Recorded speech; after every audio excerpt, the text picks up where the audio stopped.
आइ हम एकटा ब्राह्मण बाबू के गीत लऽ कऽ एलहुँ हेँ जे बहुत सुन्दर और बहुत प्रचलित गीत अछि, लेकिन बहुत पुरानो गीत अछि, लेकिन अखनो ओ गीत जतेक बढ़िआँ सुनयमे गाबयमे लगै छै ओ अखनका नवका गीत नहि लगै छै। तऽ उम्मीद करै छी बहुत नीक लागत, तऽ सुनै जाउ। आ यदि नीक लागि जाय तऽ हमर चैनलके जरूर सब्सक्राइब, लाइक और शेयर कऽ देबै और कमेंटो करबै जे हम केहन गबै छी, अहाँ सबके केहन लगैए, तखने हम ओहिमे सुधार करबै। गलती हेतै सुधार करबै, नीक लागत और बढ़िआँ करऽ कोशिश करबै, तऽ कमेंट जरूर करै जायब।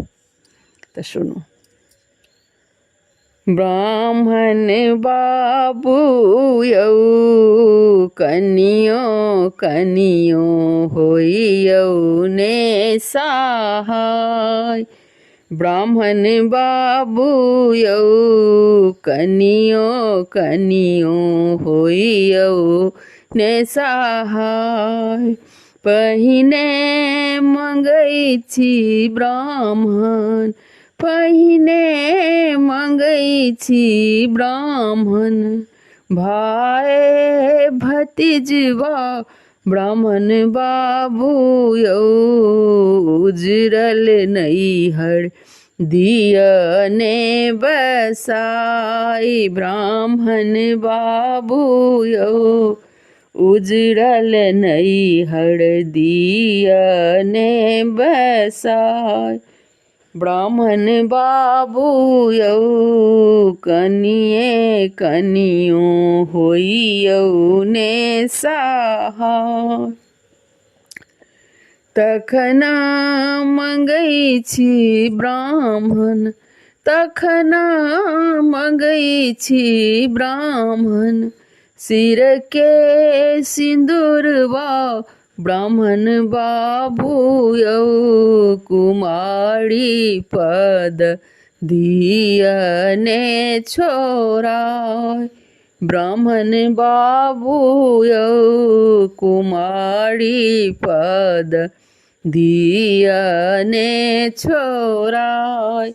ब्राह्मण बाबू यौ कनियो कनियो होइयौ ने सहाय। तखन मंगै छियौ ब्राह्मण, तखन मंगै छियौ ब्राह्मण, गोदी के बलकवा ब्राह्मण बाबू यौ बाँझिन पद दिया ने छोड़ा। ब्राह्मण बाबू यौ बाँझिन पद दिया ने छोड़ा।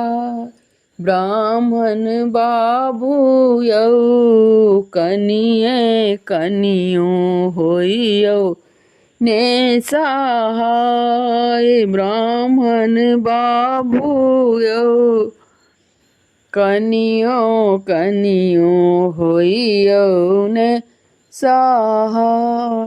तखन मंगै छी ब्राह्मण, तखन मंगै छी ब्राह्मण, अन्न लक्ष्मी ब्राह्मण बाबू यौ निर्धन पद दिया ने छोड़ा। ब्राह्मण बाबू यौ निर्धन पद दिया ने छोड़ा। ब्राह्मण बाबू यौ कनियो कनियो होइयौ ने सहाय। ब्राह्मण बाबू यौ कनियो कनियो होइयौ ने सहाय। धन्यवाद।